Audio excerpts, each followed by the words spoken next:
graça e paz. Nós vamos começar agora a nossa aula falando e estudando um pouco sobre o final da carta de Paulo à igreja da Galácia, os Gálatas. Eu queria, neste momento, fazer uma oração contigo.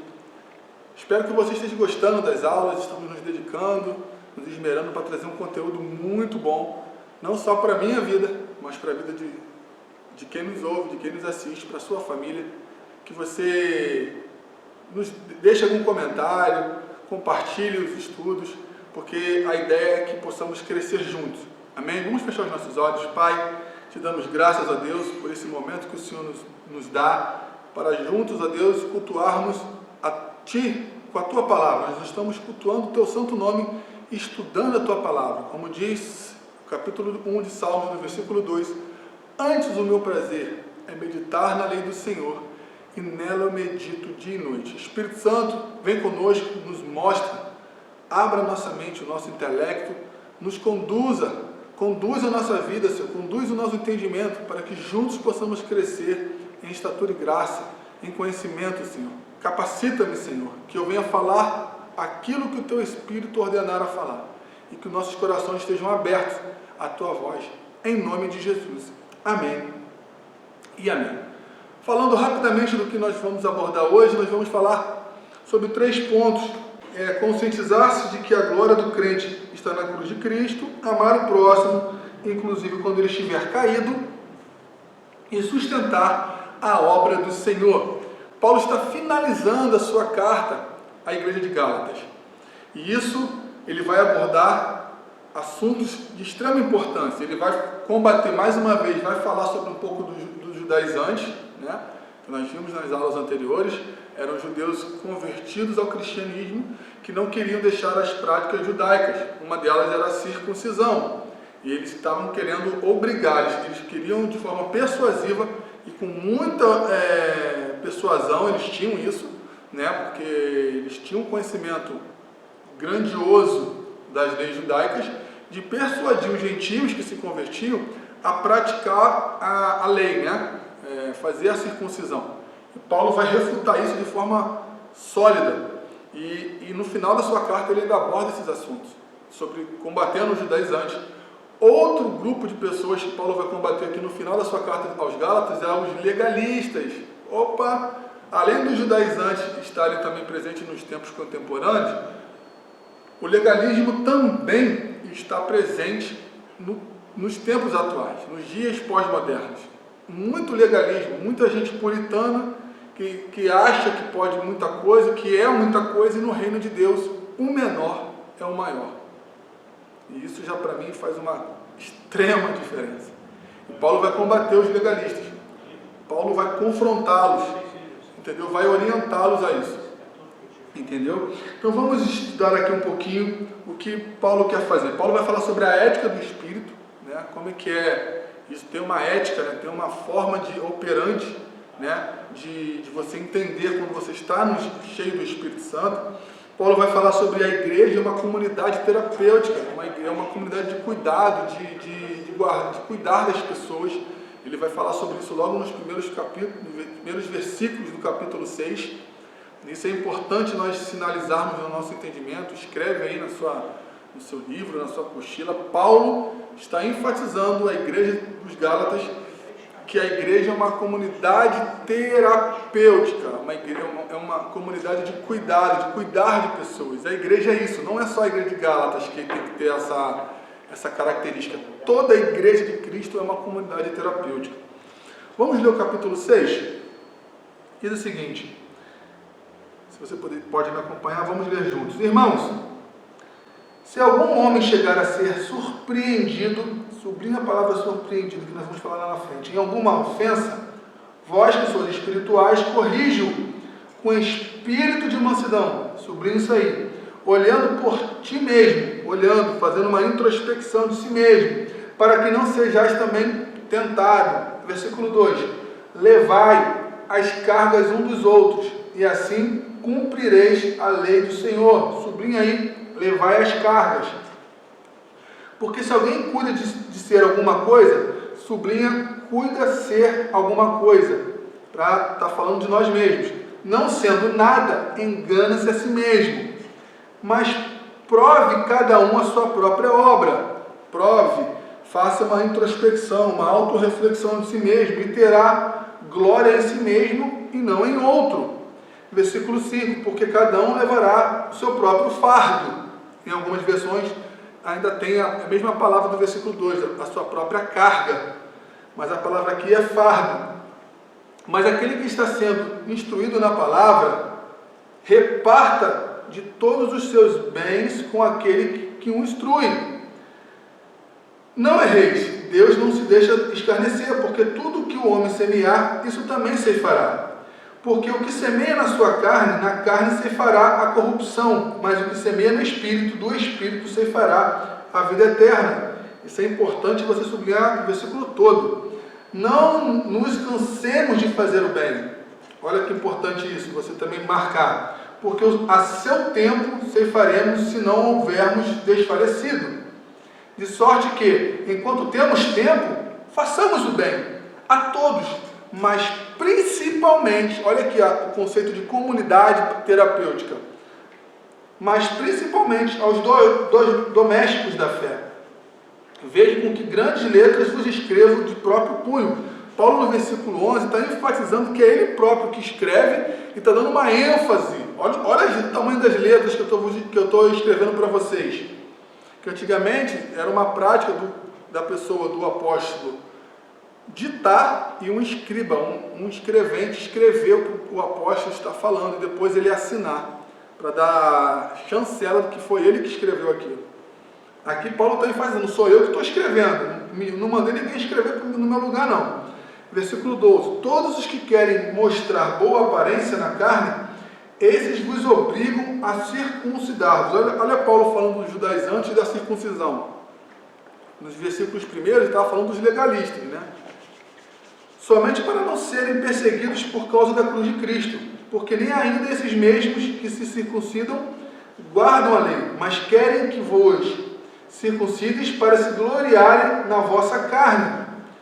Mas longe esteja de mim gloriar-me, a não ser na cruz de nosso Senhor Jesus Cristo, porque quem o mundo está crucificado para mim e eu para o mundo. Porque em Cristo Jesus, esse tu pode pegar um piloto e escrever assim, ó, marcar. Nem a circuncisão, nem a incircuncisão tem virtude alguma. Paulo aqui ele finaliza. Mas sim o ser uma nova criatura. A todos quantos andarem conforme esta regra, paz e misericórdia sobre eles e sobre o Israel de Deus, a igreja. Desde agora ninguém me importune, pois trago no corpo as marcas do Senhor Jesus.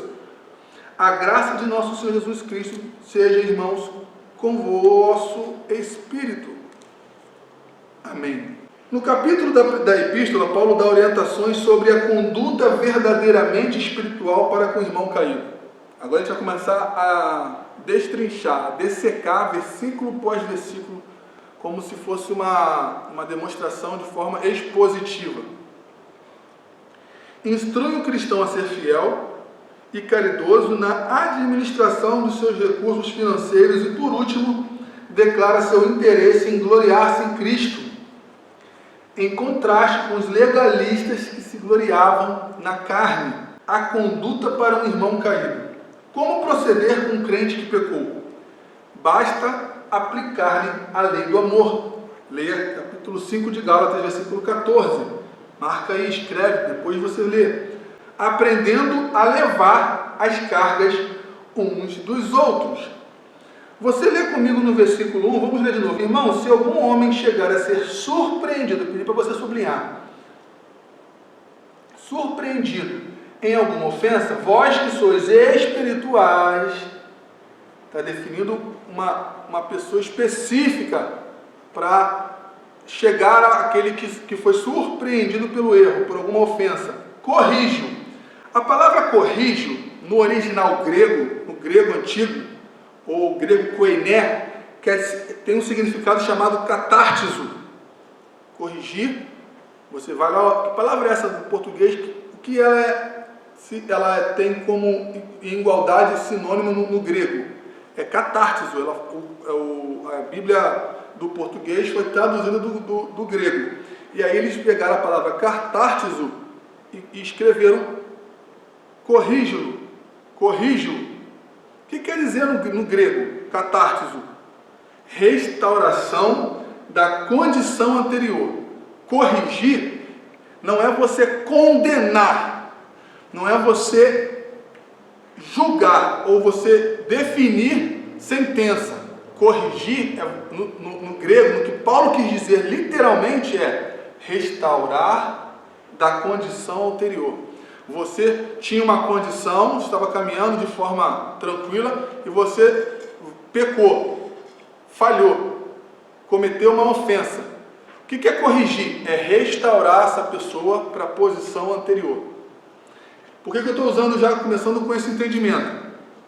Porque a palavra surpreendido, que é logo aqui no primeiro versículo, irmão, se algum irmão chegar a ser surpreendido, o que isso quer dizer? A palavra original é paraptoma, no grego, paraptoma, pisar fora do caminho. O cristão está caminhando buscando a sua santidade, no processo de santificação, sendo um cristão genuíno, vivendo em comunidade, congregando. Ser cristão é congregar, é estar na igreja, você faz parte do corpo. E no momento da vida, você pisa fora do caminho. É o que quer dizer a palavra no original, surpreendido no grego, paraptoma. Pisou fora do caminho. Acontece, quantas vezes nós estamos indo para o mercado, ou indo para o shopping, ou indo para a igreja, ou indo para algum lugar, você de repente tropeça, você próprio tropeçou, e você próprio corrige a sua postura e volta a caminhar de forma equilibrada. O que Paulo está falando para a igreja? Se um irmão está caminhando de forma, na sua conduta moral cristã, e de repente ele é surpreendido por um erro, por uma ofensa, a igreja precisa ajudá-lo a retornar à posição anterior, que é a palavra corrigir, catártizo, trazer para a posição anterior. E surpreendido é uma pisada fora do caminho. Paulo está falando para esses que estão vivendo uma vida reta e de repente tropeçam. Ele não está falando para aqueles que vivem uma vida de pecado. Isso aí é uma outra fala de Paulo em outros momentos da carta, e inúmeras vezes ele fala para esse povo que quer viver uma vida de pecado. O cristão não vive na vida de pecado, ele não vive pecando. Ele tropeça, eu tropeço, você tropeça. E para esses, corrijo. E o que é corrigir? Catártizo. Traga para a posição anterior. Ajude-o. E você vai ver no versículo 1, que ele fala, vós que sois espirituais, corrige com espírito de mansidão. Se você pegar essa palavra mansidão, no original, é praotes, que aponta para o mesmo significado de Gálatas 5:22, que é o fruto do Espírito, que é a mansidão do fruto do Espírito. Não é só ser manso por ser, é uma mansidão que vem do céu, é o Espírito Santo frutificando na sua vida. Então, para você corrigir a pessoa na sua comunidade cristã, Paulo está decidindo aqui, está definindo isso. Ele não está deixando para a escolha do líder da igreja, não. Ele está definindo, é imperativo. Quem pode corrigir? Somente os espirituais.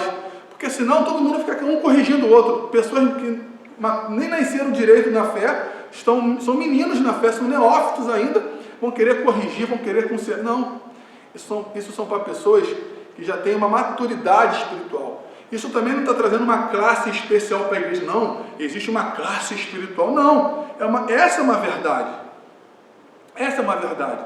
Uma criança de 5 anos não vai andar de bicicleta, ela vai chegar no tempo de idade dela, de maturidade dela, ela vai conseguir andar de bicicleta, daqui a pouco ela tira a carteira de moto, né? E vai dirigir seu carro. Tudo na vida tem seu tempo. E até para você começar a corrigir, ajudar um irmão, isso é muito importante, porque eu vejo muitas das vezes os irmãos chegam na igreja, aceitam Jesus, daqui a pouco já estão ali participando de ministérios, estão ali entrando em guerras e batalhas. Querido, Deus é um Deus que respeita etapas. Porque senão, assim que Jesus tivesse nascido de Maria, ele já começava o seu ministério.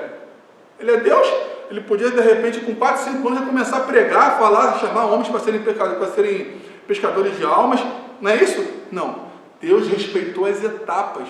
Cristo nasceu, foi apresentado no templo, não é isso? Teve a sua infância, teve a sua adolescência, quando ele chegou à sua maturidade dos 30 anos, e começou o seu ministério. Às vezes as pessoas chegam na igreja, já querem entrar no grupo de intercessão, aí vai para o culto de libertação. Paulo vai falar que aqueles que podem corrigir são os que estão maduros espiritualmente, que sabem entender a sua condição. Que condição é essa, pastor? Nós vamos ver aqui.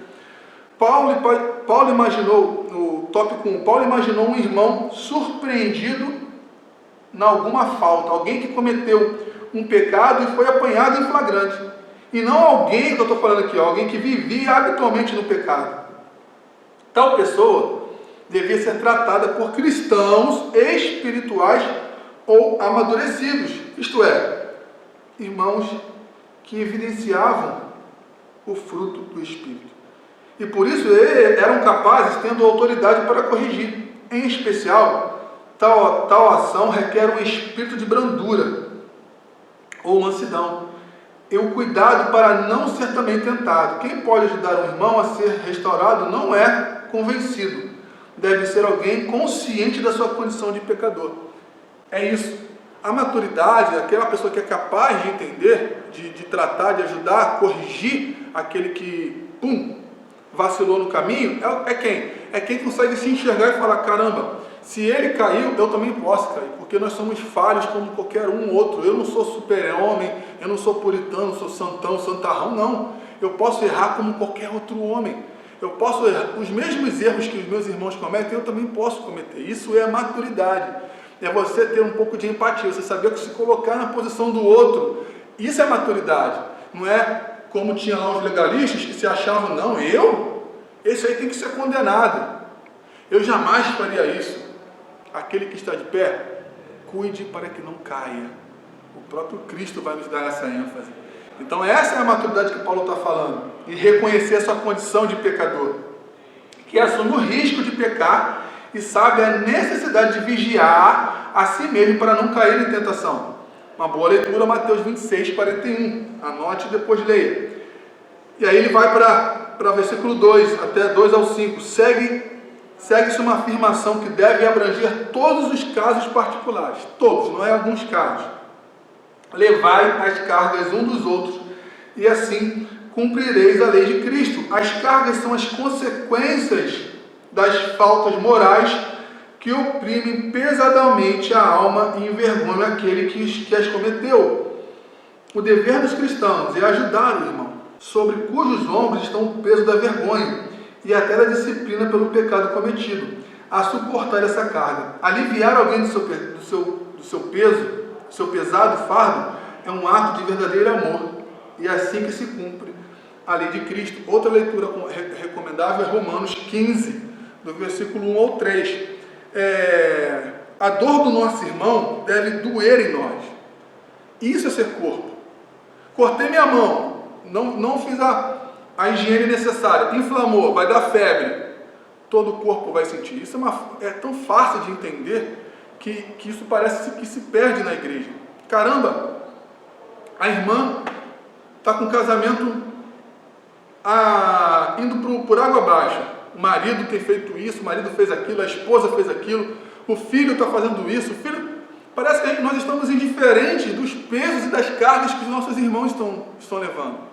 Mas Paulo está dando essa ênfase, e eu trago nesta hora, nesse momento de estudo bíblico, que nós precisamos, como igreja, como comunidade terapêutica, nós devemos nos preocupar com o fardo dos nossos irmãos, orar por eles, oferecer ajuda, oferecer mão, sustento. Quem deve fazer isso? Os maduros espiritualmente, aqueles que estão aptos para isso, aqueles que já estão caminhando na fé, que conseguem se olhar e falar assim, caramba, esse marido que cometeu esse pecado, eu posso também em algum momento da minha vida de fraco que sou, de pecador que sou, de fragilidade, de natureza caída que tenho, cometer o mesmo. Então eu vou ajudá-lo, eu não vou abandoná-lo, Eu não posso ser um exército, fazer parte de um exército que abandona os seus soldados no campo de batalha. De maneira nenhuma. Por isso que Paulo vai sempre falar, tu vai ver em Efésios capítulo 6, revestivos do Espírito Santo, fortalecei-vos no Senhor e na força do seu poder. Nós temos que estar fortes, porque nós temos que ter força para ajudar a levar o nosso próprio fardo e ajudar na carga do nosso irmão. Continuando, ele vai falar assim, o que pode impedir alguém de cumprir a lei de Cristo?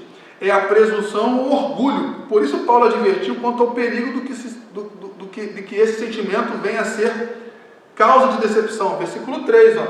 Porque se alguém cuida ser alguma coisa, eu pedi para você sublinhar, isso é orgulho, é altivez, é o puritano, né? Entre aspas.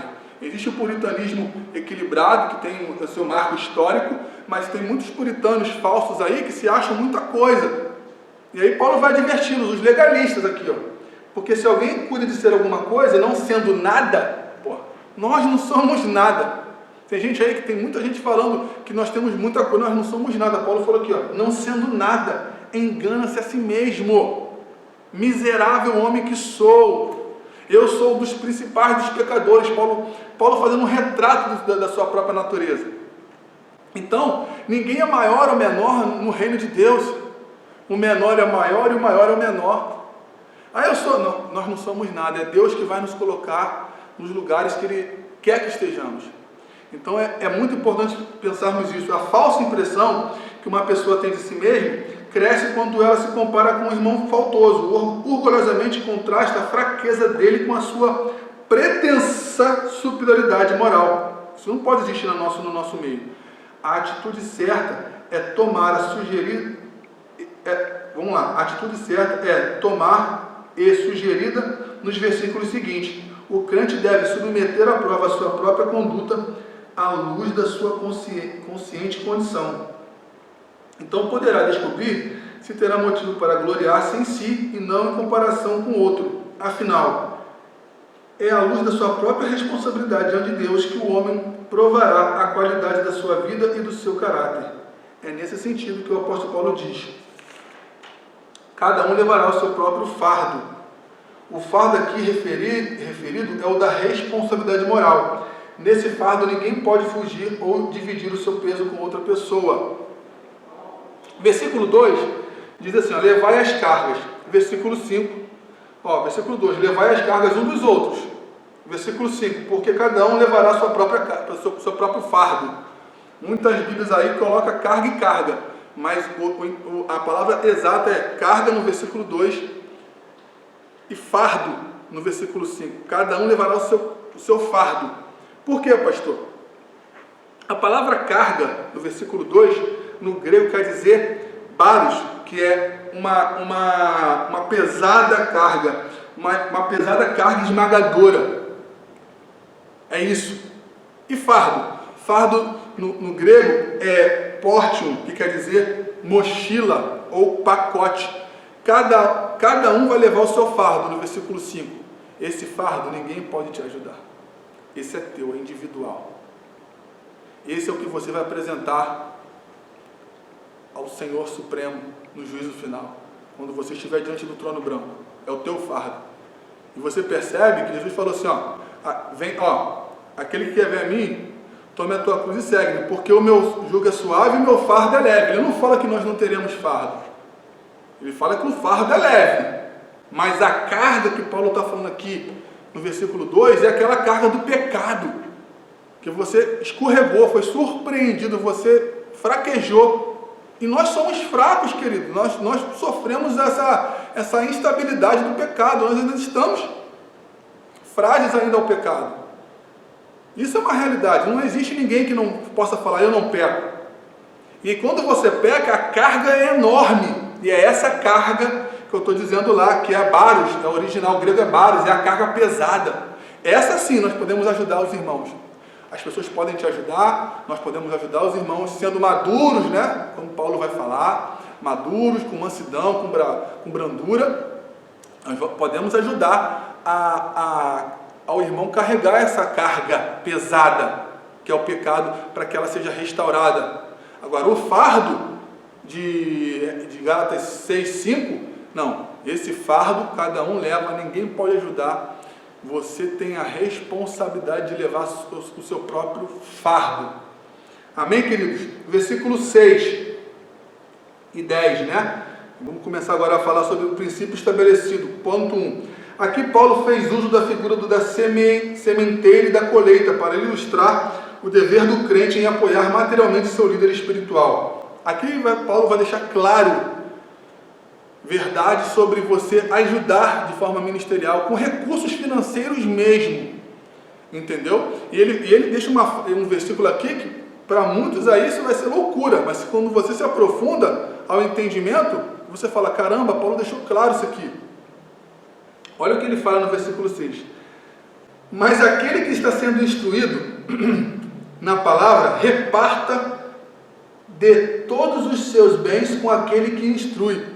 Se a gente for levar aqui para o entendimento, sem fazer uma interpretação exegética e compreender o contexto do texto, né, o período cultural, o tempo do que foi dito, Paulo está dizendo o seguinte, ó, você que está recebendo a instrução da palavra, reparte tudo que você tem para aquele que está te ensinando. É como se eu falasse assim, ó, sabe você que está me ouvindo aí? Reparte tudo que você tem e manda para mim, porque eu estou te instruindo.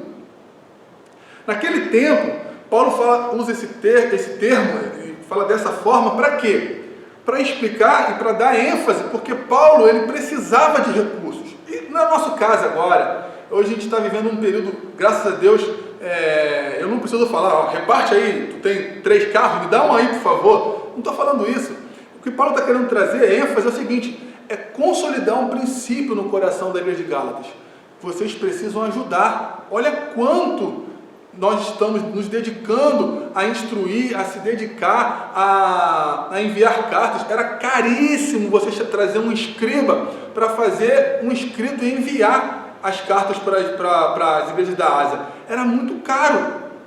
Aí Paulo está falando o seguinte, ajuda-nos. Você pode nos ajudar.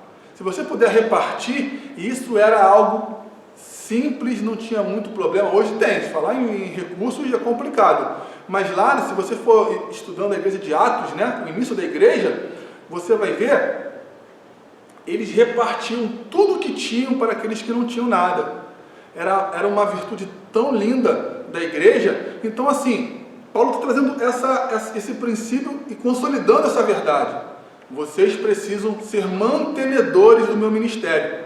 É isso que Paulo está querendo dizer. Vocês precisam me ajudar. E tu vai ver que lá no final, ele vai falar sobre marcas de Cristo, o que Paulo sofreu, o que Paulo teve que enfrentar na carne para escrever. Ele escreveu muitas epístolas dentro da prisão, todo chicoteado, ardendo, sangrando, muitas das vezes com febre, diz alguns historiadores, por causa das feridas. Imagina você com febre de 38, 38,5, 39,5, sem ter muito remédio. Você é prisioneiro, cara, todo ferido, com o seu pé algemado à corrente. Mas Paulo, aí o que Paulo fala? Me ajuda, envia recursos, reparta comigo, me ajuda porque eu preciso. E muitas igrejas ajudaram Paulo. Se não fosse essa ajuda, eu acho que Paulo não conseguiria expandir como ele conseguiu, graças ao Espírito Santo, o Evangelho de Cristo. Aí ele fala, todos os crentes devem cumprir os deveres financeiros para com a igreja. A nossa contribuição é um bom termômetro do amor que temos para com a obra de Deus. É uma farsa exprimir o nosso apreço pelas bênçãos recebidas na igreja e contribuir com pouco ou nada para as suas despesas e sustento dos seus pastores. Depois você pode ler Filipenses capítulo 4, um texto maravilhoso que vai trazer entendimento. Olha só, Paulo escrevendo à igreja de Filipe, vai falar sobre isso também. Filipenses capítulo 4, versículo 14 ao 18. Quando um semeador semeia trigo, ceifa trigo 100 ou mais vezes. Muitos se enganam acerca desse princípio da semeadura, ao esperarem uma ceifa diferente da semente que lançaram ao solo. E é por isso que Paulo adverte, Deus não se zomba, pois aquilo que o homem semear, isso também ceifará. Ninguém deve enganar-se a si mesmo, com muito menos pretender impunemente enganar a Deus e escapar das consequências dos seus atos. O princípio explicado, versículo 8 ao 10. Vamos ler aqui. Porque o que semeia na sua carne, da carne ceifará a corrupção. Mas o que semeia no Espírito, do Espírito ceifará a vida eterna. Não vos cansemos de fazer o bem, porque a seu tempo ceifaremos, se não houvermos desfalecido. De sorte que, enquanto temos tempo, façamos o bem a todos, mas principalmente aos domésticos da fé. Grande soma de dinheiro para os nossos prazeres e míseros centavos para Jesus. Caramba, foi forte isso aqui na apostila. Isso é semear para a sua própria carne. Carne significa todas aquelas disposições e impulsos que são errados e que usam o nosso corpo como instrumento de ação. Todos os atos que são fruto da carne são pecaminosos. Infelizmente, esse é um procedimento que se constata em grande percentagem dos membros da igreja. A consequência é uma colheita de desapontamentos e perdas, porque da carne colherá corrupção. A palavra cansemos e desfalecemos no versículo 9 significa o enfraquecimento da vontade e das faculdades, respectivamente. Precisamos ser mais persistentes na vida cristã e no serviço para Jesus. Mesmo que seja difícil, pois Deus nos dá forças para prosseguir. E podemos ter certeza de que chegaremos à colheita com alegria, trazendo bons feixes conosco. Depois, no seu tempo, Deus nos dará o galardão. Paulo, ele é bem enfático. Ele traz cada verdade profundas. Nós não podemos ser omissos como o sacerdote e o levita que passaram um largo diante do drama do homem caído. Aquela parábola, né, do bom samaritano, à beira do caminho. A necessidade do próximo é a oportunidade de escancarada diante dos nossos olhos. Você vê a necessidade daqueles que estão precisando, isso é importante na comunidade. Isso é importante nos nossos dias. Eu sou grato a Deus pela minha igreja, porque os nossos pastores, todos eles estão voltados para essa prática de ajudar aqueles que precisam. Claro, de forma equilibrada, até onde nós podemos ir. Cestas básicas, tem outras ajudas aqui que a nossa igreja, graças a Deus, tem conseguido, pela graça de Deus, ajudar os nossos irmãos. É isso, é o que Paulo está falando. Ele fala aqui no versículo 10, de sorte que enquanto temos tempo, façamos o bem a todos, mas principalmente aos domésticos da fé. O que é os domésticos da fé? São os irmãos da fé, é a nossa comunidade, a igreja aqui é a nossa igreja Nova Vida de Piedade. Principalmente nós temos que ajudar uns aos outros. E eu sou felicíssimo porque a nossa igreja é um exemplo para a nossa comunidade, no nosso bairro, de ajudar os domésticos da fé. E tem a parte do versículo 9, para mim, ele tem que ser escrito no nosso coração. Não nos cansemos de fazer o bem, porque a seu tempo ceifaremos, se não houvermos desfalecido. Nós não podemos nos cansar de fazer o bem. Nós temos que nos alegrar de fazer o bem. Fazer o bem é expressar Cristo em nós. É estarmos exalando, demonstrando, refletindo Cristo em nós. E é o que Paulo vai falar aqui. Ele fala, se temos ocasião de fazer o bem, que façamos a todos, principalmente os da família da fé. Essa família inclui a totalidade dos salvos, mas a nossa bondade não pode ser limitada aos crentes. Olha aqui. Embora eles devam ser objeto especial do nosso cuidado, não se trata de fazer o menos mal possível, mas de fazer todo o bem possível, quanto depender de vós. Leia Romanos 12 e 18. Sejamos fiéis enquanto a oportunidade existe. Então Paulo deixa aqui claro também que não é só com os domésticos da fé, é também com aqueles que estão à nossa volta, com aqueles que nem confessam a mesma fé. Nós podemos ajudá-los como igreja. E eu tenho uma prática bem tranquila, que é o seguinte, é você ser relevante no local onde você está. Se você está num apartamento, você precisa ser relevante, você precisa ser visto como cristão. E até nesses bons atos, com essa pandemia que nós estamos enfrentando, nós vimos vários casos aí de pessoas botarem cartazes nos elevadores, porque sabem que tem idosos que não podem sair de casa, e se colocando, se solicitando para ajudar. Isso é fazer o bem, isso é você ser relevante socialmente. A nossa igreja precisa ser, todos nós, como igreja, precisamos ser relevantes socialmente, ajudar as pessoas e ajudar principalmente os domésticos da fé. Estamos caminhando para o fim, que é o versículo 11 ao 18. E aí é Paulo já funilando as verdades. Ele fala, no final da carta encontra-se o contraste entre gloriar-se na carne e gloriar-se na cruz. Voltando um pouquinho só para aquela parte de ajuda. Pois aquele que não cuida da sua família é pior do que os incrédulos. Olha aí, 1 Timóteo 5,8. Depois devemos cuidar dos domésticos da fé. Versículo Gálatas 6,10. Do nosso próximo de forma geral. Gálatas 6,2. E até mesmo dos nossos inimigos. Romanos 12:20. Vede com que grandes letras vos escrevo de próprio punho. Paulo está enfatizando que é ele que está escrevendo. Eu acabei de falar agorinha mesmo que naquele tempo, né, ainda não tinha escrita, não tinha aquela assim, na verdade a escrita existia, a impressão, né, a imprensa, né, a forma de você reproduzir textos, como aconteceu em Gutenberg na Reforma Protestante com Lutero, né, mas era muito difícil você escrever e era custoso. Então as pessoas que tinham o poder da escrita cobravam preços absurdos. Aí Paulo também era um cara letrado, ele era um cara culto, ele sabia escrever. E aqui ele está dando ênfase no versículo 11, olha, eu mesmo estou escrevendo com letras grandes, ó Gálatas. Tá, Gálatas, sou eu mesmo que estou escrevendo, porque eu quero enfatizar isso, eu quero trazer uma ênfase importante a nesse ponto final que está aqui na minha carta. Aí no versículo 12 ele diz, todos os que querem mostrar boa aparência na carne, esses vos obrigam a circuncidar-vos. Paulo está deixando bem claro. Esses aí que querem que vocês façam a circuncisão, eles querem a glória da carne, mostrar a boa aparência da carne. Eles querem gloriar-se na carne. Paulo está rechaçando, está refutando essa prática e essa maneira de buscar a circuncisão. Isso é importante nós trazermos no nosso entendimento. Mas logo a seguir, na apostila, voltou a referir-se aos judaizantes, como os que querem ostentar-se na carne, versículo 12. Condenou o constrangimento que causavam os Gálatas com a insistência para que fossem circuncidados. Todas as práticas da lei ficaram na lei. Reflita sobre isso. Reflita, para pensar.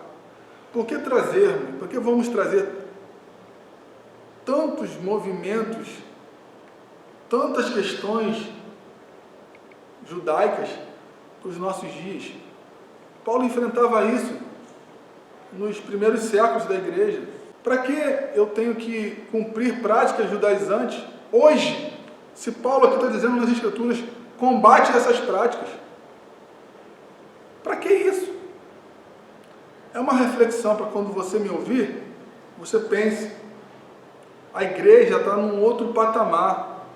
Até esse patamar ficou bem usado no senso popular aí, né, no futebol.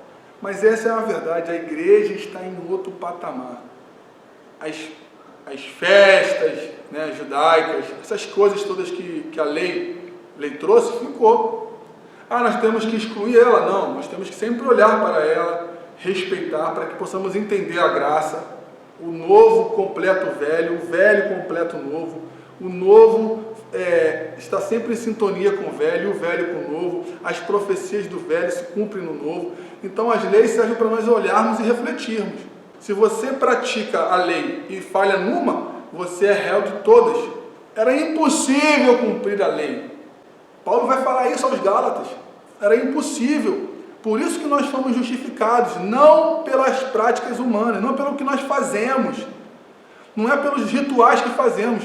Eu não me santifico pelo lavar das mãos, ou lavar os pés, ou colocar, eu sou mais santo se eu coloco alguma coisa sobre a minha cabeça. Não, isso são práticas lá de trás.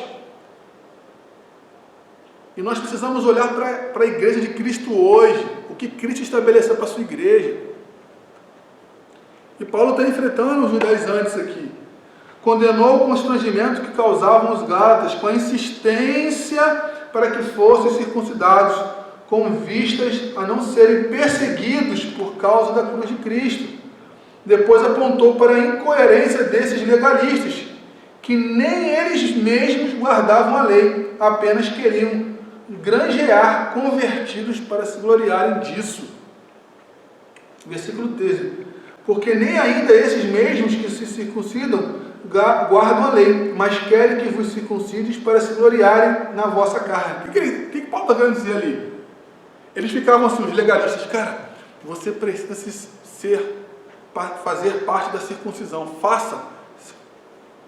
cumpra essa prática legal, cumpra essa prática da lei, e aí você não vai estar mais sobre o jugo da lei, você vai estar pleno. E aí quando eles conseguiam convencer alguém, eles se gloriavam, né? E aí a glorificação na carne, conseguir mais um entendeu que ele precisa praticar os ritos da lei. É o que Paulo está falando no versículo 13. Eles mesmos não praticavam a lei, queriam que outros praticassem para se glorificar, para trazer os méritos para eles.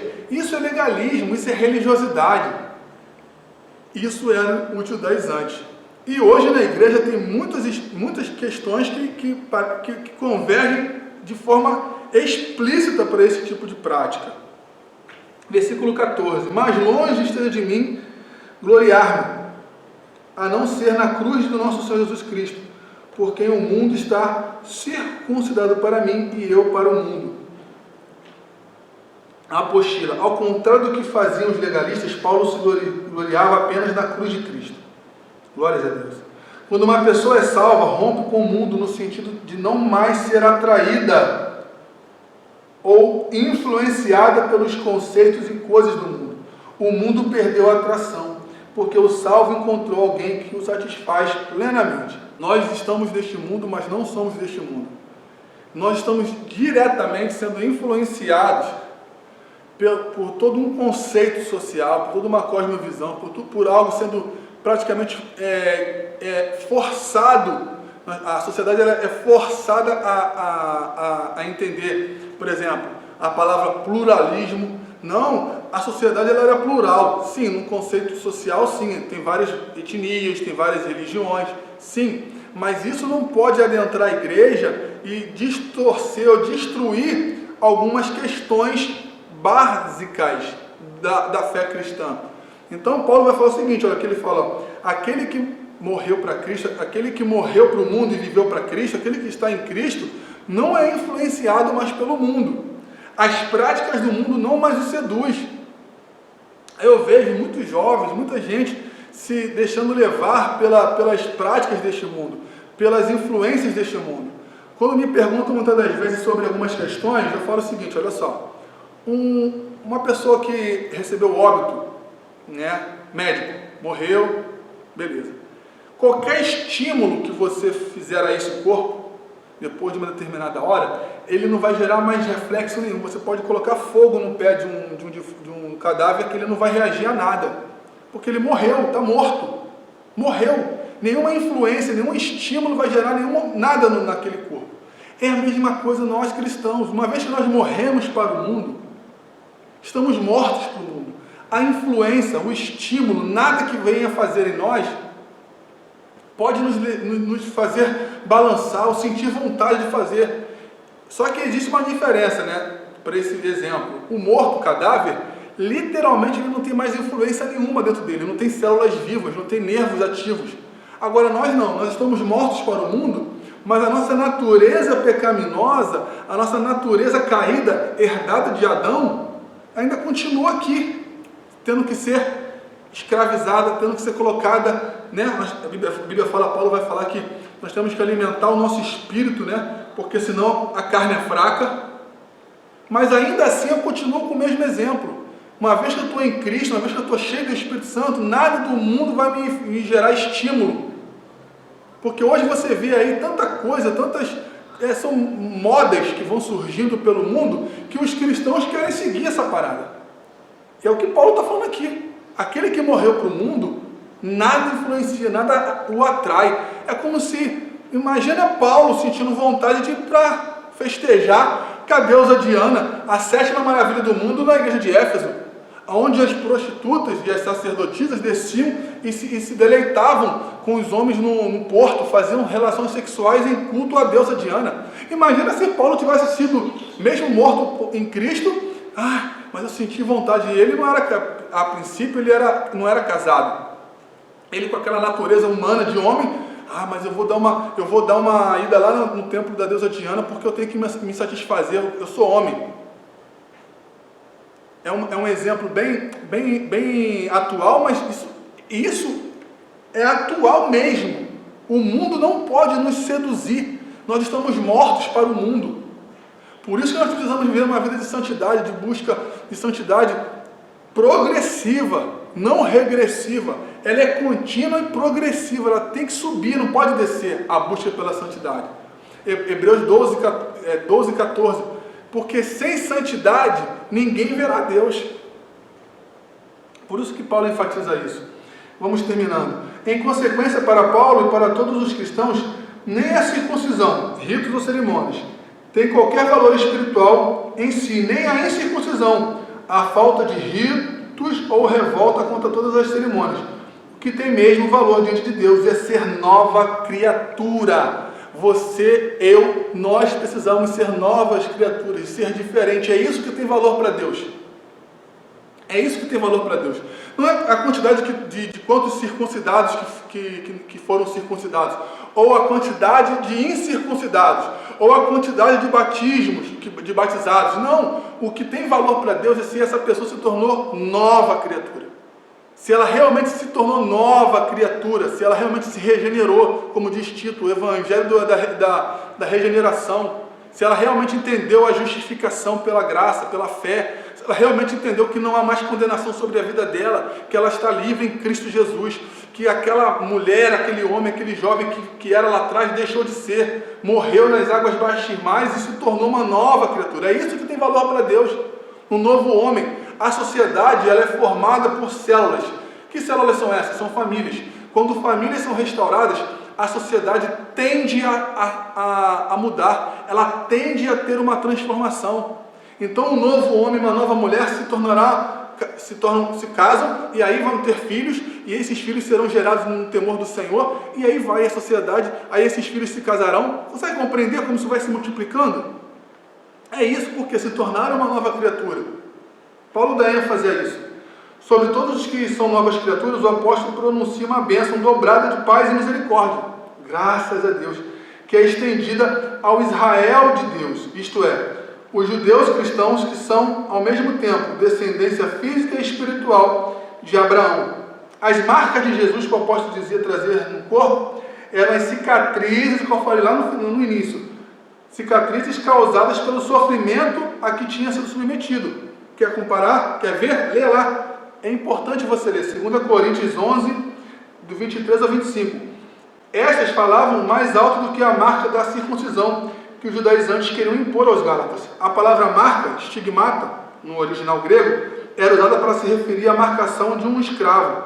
Talvez também ele quisesse dizer que mais ninguém podia ser escravo, pois já trazia no corpo as marcas que identificavam como seu Senhor Jesus Cristo. Por isso, era melhor que não importunasse querendo que voltasse às antigas de escravidão sobre a lei.